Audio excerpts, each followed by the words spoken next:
I'm Shavicia and welcome back to my channel.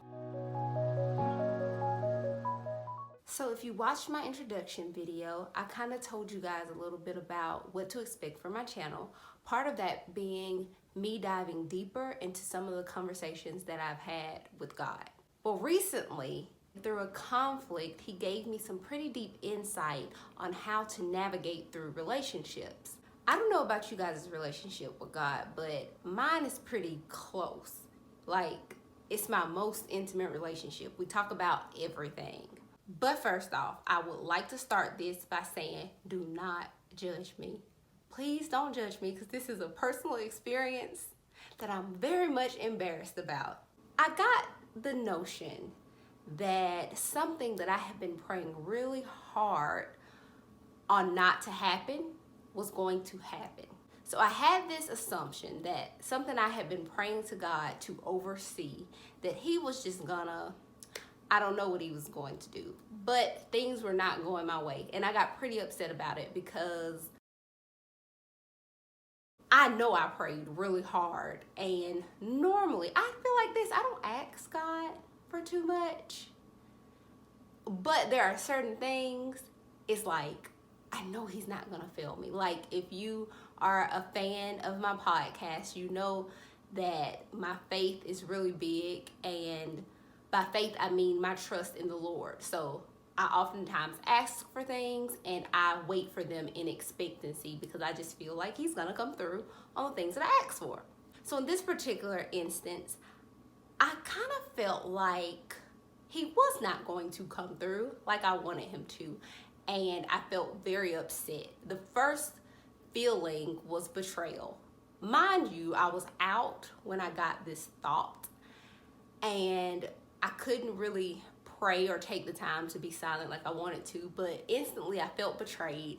And then I kind of just lost my mind a little bit, and I had this thought that was like, God, if you allow this to happen, I don't know where we're gonna go from here. Better yet, I don't even know, you can't allow this to happen. I don't even know if you exist.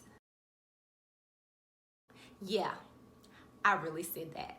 Well, I didn't say it, I thought it, but the way this relationship works, he already knows what I'm thinking. I don't know how the Holy Spirit talks to you, but I know in that moment, I instantly felt the Spirit looking at me like, you done forgot who you talking to. So I kind of like brushed the idea out of my head and was like, you know what? We got to talk about this when I get home, when I'm sitting down calm and can gather my thoughts, because I'm overwhelmed right now. So in true Shavicia fashion, I come home immediately and I go into my closet, pull out all my little stuff that's in my closet, and I'm like, okay, we're about to have a conversation about this. Instantly, the Spirit is like, no, before we have a conversation about what you're worried about, we need to address this I'm not real situation. Because first off, if I'm not, who are you talking to?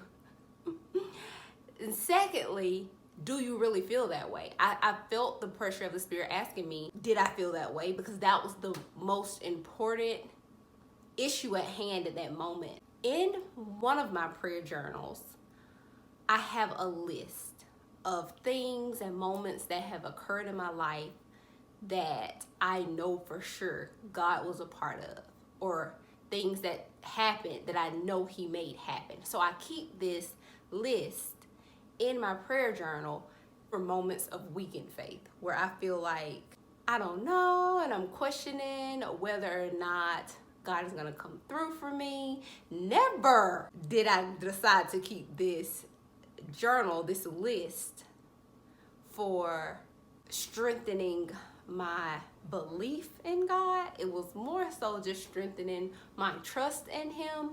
But as I'm in the closet in that moment, I instantly start to think about that list.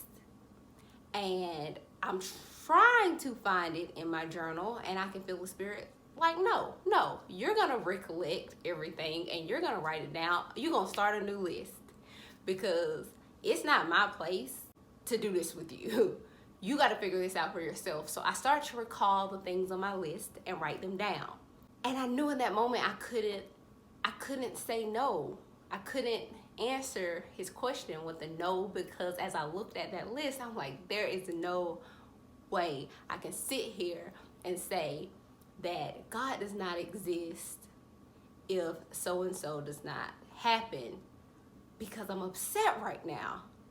Even though I will feel betrayed, there's no way looking at this list I can even believe that. The next thing he says is, how about this? Even if I don't come through how you want me to come through this time, will you still feel this way? And of course, because I'm sitting in that moment and I'm like, there's no way I can deny God. I'm like, yeah, I'll still feel the same. I know that you exist, because I know I done lost my mind completely. No, we won't be back here again, because even if you don't give me what I want today, tomorrow, and the day after that, that does not negate everything that I have written down in front of me. So then he nudges me, how do you really feel then? What are your feelings towards what you think is about to transpire? And I'm like, okay, I just feel betrayed ultimately. I feel like that's a pretty tough blow. And I don't think I can handle that. So why would you put me in this situation, allow this thing to happen, and I've asked you not to for reasons that you know of? Like, come on. Like, I think that would be pretty tough on me, and I would feel betrayed. So I get through convincing myself that God does exist. Even though I kind of already knew this, I know some of y'all are looking at me like, really? If you know me and how dramatic I can be, I know this makes sense to you. And thank God for being as gracious as he is, because he wasn't surprised either. But I am embarrassed that I even had a thought. And the Lord is like, I can understand that. I can understand that. But why are we talking about that today? The thing that you are worried about hasn't even happened yet. So this whole show that you're putting on, this whole fit, the fact that we're even having this conversation and you're acting like this, it's unnecessary. So essentially, you just tried to end our relationship, questioned my faithfulness, all over something that hasn't even happened yet. But I'm sitting in this moment and I'm like, yeah, that was kind of an overreaction. And as I'm thinking on how that just played out and how I even got from point A, I think something ain't gonna go my way, to God don't exist, I don't really know. Yeah, I don't know how I got there. But as I'm thinking on that, I'm reminded that we do this so much in our worldly relationships. Like in our intimate relationships with other people, we oftentimes can ruin a good thing by jumping to conclusions. If you listen to Faith, Love, and Shade or follow me on Instagram, you know that one of my many ventures is relationship coaching. In talking to many different people and couples about their relationships, I realize how often we bring trouble into the present over things that haven't even happened yet. For example, us women sometimes like to pick up on hints and signs, not saying that they're right or wrong, but we start to feel some type of way about something that we don't necessarily have proof on, and we can be kind of passive aggressive or have an attitude, and our spouse has no idea what's going on, and it's because of something we done made up in our heads or something that hasn't happened yet. Same thing with guys, because I do coach guys as well. I notice how they have a tendency to be defensive if they assume you're going to act a certain way. So for example, if he knows that you don't like for him to do X, Y, and Z, and he does it anyway, and now he knows he has to tell you, normally he doesn't tell you in a very pleasant way. He comes off defensive because he already suspects that you might react a certain way, even if you weren't going to. In those moments, we lose the joy of today, right now, for something we think is going to happen or for something that might not even happen. And although sometimes our feelings might be right, and that is exactly how it will play out, it's not wise to ruin today for something you're guessing will happen tomorrow, or ruin the now for something you're guessing will happen later. Another epiphany that I had during that interaction with God, and this is a really, really hard one for me to say because I am big on loyalty and commitment. However, sometimes in relationships, we have a tendency to equate one situation to our entire relationship. And again, it's very hard for me to say, but that even extends to unfaithfulness. For example, you're in a relationship with someone that you've spent multiple hours, multiple days, multiple years with, sharing some of the most important and intimate moments of your lives together, and then something happens like unfaithfulness, and in an effort to make ourselves feel better, we equate the entire relationship to that. We say so and so never loved me because they did this, and in actuality, that's really not the truth. People define love as many different things, but one thing I think we can all agree on: if somebody is spending their time and attention on you and sharing intimate moments with you for an extended period of time, there's some type of love up in there.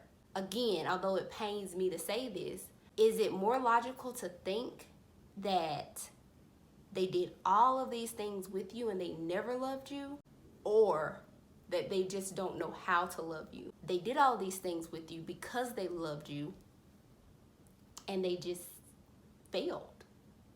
Or maybe they don't love you the way you want to be loved. You don't want to be cheated on. They cheated. But that does not really erase everything that you guys had before.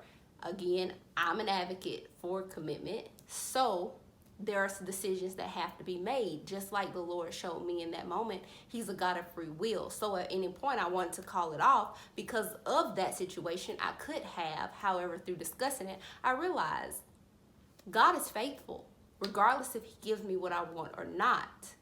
And sometimes we overreact in situations in our relationships just because things aren't going the way that we want them to go, or they're not perfect. They're not necessarily deal breakers, but the way we react to those incidents can be deal breakers. Anyway, I hope all of this made sense. I don't know who that was for, but this was kind of a double hitter because there are two messages in one. But as you guys obviously can tell, that was a very intense moment in that closet. If you haven't already, subscribe below. Follow me on Instagram at Shavicia. Check out my podcast, Faith, Love, and Shade. And stay tuned because I am currently in the process of working on courses on how you can deal with the conflicts within yourself before they actually become huge relationship issues. Until next time, bye-bye.